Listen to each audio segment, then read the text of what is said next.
नमस्कार, मैं हूं पूजा। उत्तर प्रदेश की बड़ी खबरों में आपका स्वागत है। आज है 7 जनवरी, दिन बुधवार। खबरों की ओर बढ़ने से पहले एक नजर आज की सुर्खियों पर। डीरेगुलेशन 1.0 में उत्तर प्रदेश बना नंबर 1। मैनुअल फिटनेस जांच अब पूरी तरह से होगी बंद।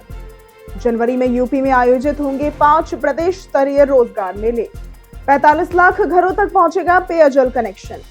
सरकार के आदेश के बावजूद स्मार्ट मीटर के नाम पर वसूली जारी। चलिए अब बढ़ते हैं अब तक की 25 बड़ी खबरों की ओर विस्तार से। यूपीएसएससी लेखपाल भर्ती में 7,994 पदों पर मौका। यूपीएसएससी ने लेखपाल के 7,994 पदों पर भर्ती निकाली है। आवेदन upssc.gov.in पर 28 जनवरी 2026 तक किए जा सकते हैं।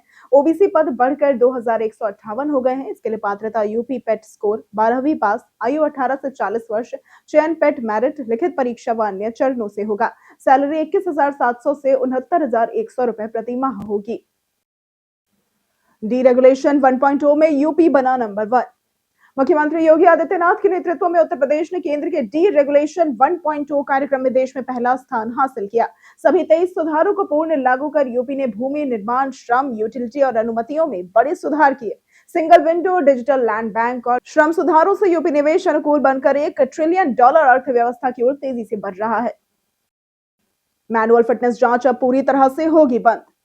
उत्तर प्रदेश में अब मैनुअल वाहन फिटनेस जांच बंद कर दी गई है। 23 लाख से अधिक व्यावसायिक वाहनों की फिटनेस निजी ऑटोमेटेड टेस्टिंग सेंटर एटीएस पर होगी। हर जिले में 3 एटीएस की योजना थी, लेकिन अधिकांश केवल एक संचालित थे। लंबी दूरी तय करनी पड़ रही है, जिससे वाहन चालक परेशान है। फिटनेस न कराने पर 5 से 10 हजार का चालान लगेगा। हिंडन एयरपोर्ट के पास 190 एकड़ आवासीय योजना होगी विकसित। गाजियाबाद में हिंडन एयरपोर्ट के पास 190 एकड़ में अजंतापुरम आवासीय योजना विकसित की जा रही है और हर सहकारी समिति को अपनी जमीन पर स्वास्थ्य केंद्र, स्कूल, विद्युत उपकेंद्र, जन औषधि केंद्र व पार्क के लिए निर्धारित भूमि छोड़नी होगी, तभी नक्शा पास किया जाएगा। परिषद 20% भूमि पर आधारभूत ढांचा विकसित करेगी। 2 समितियों में इंटर कॉलेज भी बनाए जाएंगे। जनवरी में यूपी में आयोजित होंगे 5 प्रदेश स्तरीय रोजगार मेले।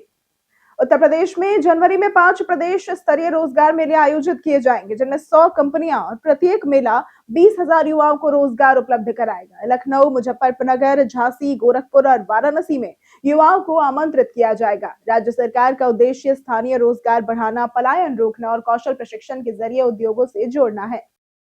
मई जून 2026 में होगा यूपी जनगणना का पहला चरण। यूपी में जनगणना 2027 के पहले चरण हाउस लिस्टिंग व आवास जनगणना का कार्य मई जून 2026 में होगा, जिसमें करीब 6 लाख कार्मिक लगाए जाएंगे। 31 दिसंबर 2025 की स्थिति के अनुसार सभी प्रशासनिक इकाइयां फ्रीज रहेंगी। जनगणना का संचालन पूरी तरह से डिजिटल होगा। दूसरे चरण में जाति गणना और स्वगणना की सुविधा दी जाएगी। बैठक में समयबद्ध तैयारी, प्रशिक्षण और विभागीय समन्वय पर जोर दिया गया। लखनऊ दर्शन बस सेवा हुई शुरू। लखनऊ दर्शन बस सेवा बीते दिन मंगलवार से शुरू हुई, जो राजधानी की संस्कृति और ऐतिहासिक धरोहरों से पर्यटकों को परिचित कराएगी।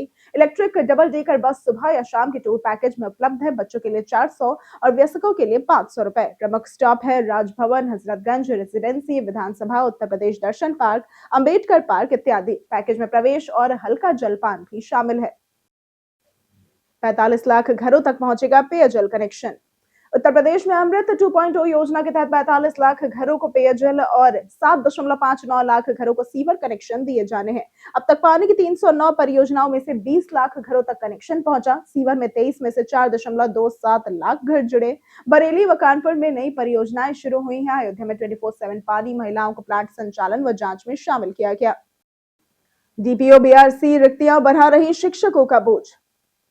डीपीओ और बीआरसी में भारी रिक्तियों के कारण प्राइमरी शिक्षकों पर अतिरिक्त कार्यभार बढ़ गया है। प्रदेश में 4,279 स्वीकृत पदों में से आधे से अधिक खाली हैं। बहराइच में स्थिति सबसे खराब है, जहां 73 में से केवल 4 पद भरे हैं। कर्मचारियों के अभाव में ऑनलाइन डेटा फीडिंग जैसे कार्य शिक्षक कर रहे हैं, जिससे शिक्षण प्रभावित हो रहा है। बिजली कनेक्शन में खत्म हुई एस्टिमेट व्यवस्था। नियामक आयोग की नई कॉस्ट डेटा बुक में एस्टिमेट व्यवस्था खत्म कर स्लैब प्रणाली लागू की गई है। 40 मीटर से कम दूरी पर कनेक्शन लेने वाले उपभोक्ताओं को 2,000 रुपए तक अधिक भुगतान करना होगा। पहले उन्हें कम खर्च में कनेक्शन मिल जाता था। अब 0 से 100 और 101 से 300 मीटर के स्लैब तय किए गए हैं। विशेषज्ञ 40 से 100 मीटर का स्लैब बनाने की मांग कर रहे हैं। लखनऊ में सर्दी के कारण बदला उच्च कक्षाओं का समय। लखनऊ में कड़ाके की सर्दी, शीतलहर और घने कोहरे के कारण प्री प्राइमरी से कक्षा 8 तक के स्कूलों की छुट्टियां 8 जनवरी तक बढ़ा दी गई। कक्षा 9 से 12 तक के स्कूल मंगलवार से खुल चुके हैं, जिनकी कक्षाएं सुबह 10 से दोपहर 3 बजे तक चलेंगी। यह आदेश यूपी बोर्ड, सीबीएसई व सीआईएसएसई के सभी स्कूलों पर लागू होगा। डीएम ने सख्ती से पालन के निर्देश दिए हैं। यूपी के यूट्यूबर अनुराग द्विवेदी पर ईडी का शिकंजा। ईडी ने अवैध ऑनलाइन सट्टेबाजी और मनी लॉन्ड्रिंग मामले में यूट्यूबर अनुराग द्विवेदी के खिलाफ कार्रवाई तेज कर दी है। दिल्ली, मुंबई, सूरत, लखनऊ और वाराणसी में छापेमारी में उसकी 2 महंगी कारें जब्त की गई और करोड़ों रुपए की संदिग्ध संपत्तियां सामने आई। दुबई में अचल संपत्ति और बैंक जमा भी जुड़े हैं। अनुराग का इस समन के बावजूद पेश नहीं हुआ है। मामला पश्चिम बंगाल पुलिस की एफआईआर पर आधारित है। ग्रामीण स्कूलों में स्वच्छ पेयजल कनेक्शन हुआ अनिवार्य। मुख्य सचिव एसपी गोयल ने ग्रामीण स्कूलों व आंगनबाड़ी केंद्रों में स्वच्छ पेयजल कनेक्शन अनिवार्य करने के निर्देश दिए। जल जीवन मिशन की योजनाओं की समयावधि दिसंबर 2027 तक बढ़ाई गई। प्राथमिकता वाले क्षेत्रों जैसे कि बाढ़ व सूखा प्रभावित, सांसद आदर्श ग्राम व अनुसूचित जाति जनजाति बहुल क्षेत्रों में कार्य तेज करने पर जोर दिया गया। जल गुणवत्ता सुनिश्चित करने हेतु गांवों में महिलाओं को जल परीक्षण किट उपलब्ध कराई जाएगी। 90% ग्रामीण परिवारों व अधिकांश स्कूल व आंगनबाड़ी केंद्रों को कनेक्शन मिल चुके हैं। यूपी में जमीन प्रक्रिया होगी पूरी तरह से डिजिटल। यूपी सरकार ने जमीनों पर नामांकन और पुश्तैनी संपत्ति की प्रक्रिया को सरल और डिजिटल बनाने का निर्णय ले लिया है। धारा 34 और धारा 80 की प्रक्रियाएं ऑनलाइन होंगी, जिससे आवेदकों को बार बार दौड़ने और दस्तावेज जमा करने की जरूरत नहीं होगी। भू उपयोग बदलाव और नामांकन ऑनलाइन होंगे। नोटिस एसएमएस व्हाट्सएप से मिलेंगे। यह डिजिटल पहल समय बचाएगी, भ्रष्टाचार को घटाएगी और ग्रामीण क्षेत्रों में औद्योगिक निवेश को बढ़ावा देगी। उत्तर प्रदेश में ठंड और कोहरे का कहर लगातार जारी। उत्तर प्रदेश में पहाड़ों से आ रही बर्फीली उत्तर पश्चिमी हवाओं से ठंड बढ़ गई है। पिछले 48 घंटों में न्यूनतम तापमान में गिरावट दर्ज की गई। इटावा 2.4 डिग्री के साथ सबसे ठंडा रहा, तो वहीं 18 शहरों में तापमान 7 डिग्री से नीचे पहुंचा। मौसम विभाग ने आगामी गुरुवार तक येलो अलर्ट जारी किया है और घने कोहरे से कई शहरों में दृश्यता बेहद कम रही, लेकिन धूप निकलने से दिन में राहत मिलेगी। लखनऊ के रास्ते दौड़ेगी Vande Bharat sleeper train. Vande Bharat sleeper ट्रेनें जल्द लखनऊ होकर पटना, मुंबई, जयपुर, दिल्ली और जम्मू के 5 प्रमुख रूटों पर दौड़ेगी। पहले चरण में पटना और मुंबई रूट पर ट्रेनें अगले 3 महीनों में शुरू होंगी। 16 कोच वाली ट्रेन 180 किलोमीटर प्रति घंटे की रफ्तार से चलेगी और 823 यात्रियों की क्षमता होगी और सुरक्षा, स्वच्छता व आरामदायक सुविधाओं से भी लैस होगी। हज यात्रियों को मिलेगा हाईटेक सुरक्षा बैंड।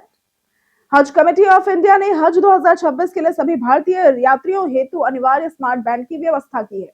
5,000 रुपए शुल्क वाले इस बैंड में calling, SOS button, real time location, किबला, नमाज अलर्ट और स्वास्थ्य मॉनिटरिंग सुविधाएं होंगी। ये बुजुर्गों के लिए उपयोगी है। हज सुविधा ऐप से जुड़कर जेद्दा कंट्रोल रूम निगरानी करेगा। जनवरी में उपयोग प्रशिक्षण दिया जाएगा। आपात स्थिति में तुरंत सहायता उपलब्ध होगी। सरकार के आदेश के बावजूद स्मार्ट मीटर के नाम पर वसूली जारी। उत्तर प्रदेश में पावर कॉर्पोरेशन स्मार्ट मीटर की लागत उपभोक्ताओं पर डालने की तैयारी में है। पूर्वांचल में अकेले 1,109 करोड़ का प्रस्तावित भार है। सरकार के आदेश के बावजूद बिजली दरों में जोड़कर वसूली की जा रही है। पहले ही 3.33 लाख उपभोक्ताओं से प्रति मीटर 6,016 रुपए वसूले जा चुके हैं। टेंडर लागत 18,885 करोड़ से बढ़ाकर 27,342 करोड़ कर दिया गया है। एबी डिविलियर्स ने हार्दिक को बताया गेम चेंजर। साउथ अफ्रीका के पूर्व दिग्गज एबी डिविलियर्स ने टी20 वर्ल्ड कप 2026 के लिए भारतीय टीम का विश्लेषण किया। उन्होंने ऑलराउंडर हार्दिक पांड्या को सबसे निर्णायक खिलाड़ी बताया। डिविलियर्स के अनुसार हार्दिक किसी भी क्रम पर बल्लेबाजी कर सकते हैं और मैच के किसी भी चरण में गेंदबाजी कर सकते हैं और इसके साथ ही अकेले दम पर मैच का रुख भी बदल सकते हैं, जिससे टीम को संतुलन और ताकत मिलती है। उत्तर प्रदेश बर्थडे स्पेशल में आज बात होगी श्रीनिवास एस वैश्य की।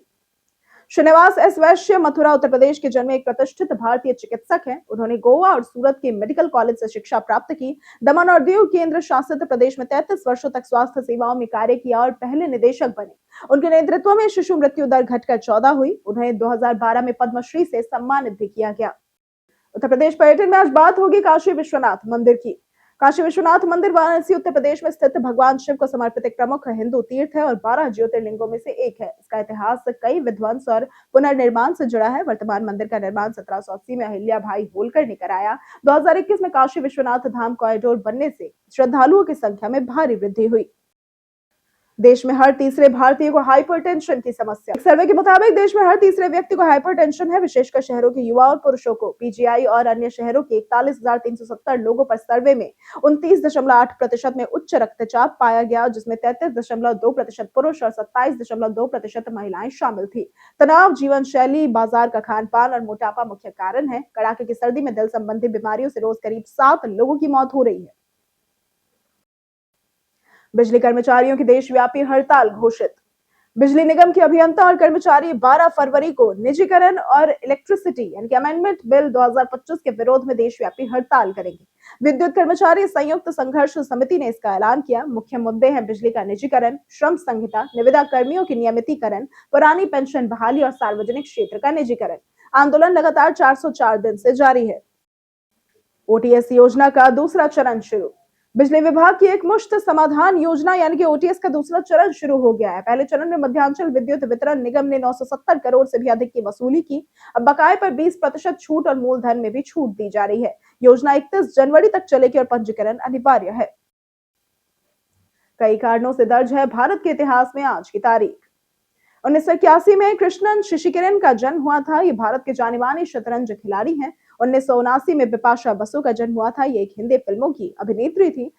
ये हिंदी फिल्मों की एक अभिनेत्री हैं। 1957 में रीना रॉय का जन्म हुआ था। ये हिंदी फिल्मों की अभिनेत्री है। 2018 में बलदेव वंशी का निधन हुआ था। ये समकालीन कवि एवं लेखक थे। 1966 में बिमल रॉय का निधन हुआ था। ये हिंदी फिल्मों के एक महान फिल्म निर्देशक थे।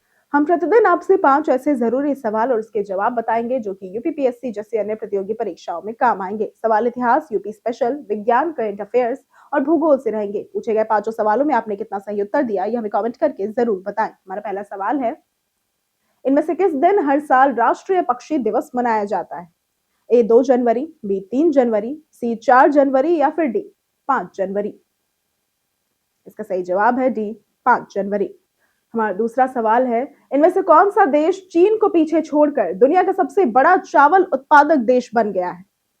ए भारत, बी मालदीव, सी बांग्लादेश या फिर डी मलेशिया। इसका सही जवाब है ए भारत।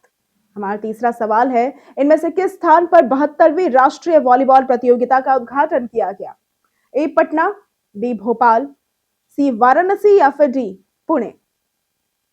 इसका सही जवाब है सी वाराणसी। हमारा चौथा सवाल है, 4 जनवरी 2025 को म्यांमार का कौन सा स्वतंत्रता दिवस मनाया गया था?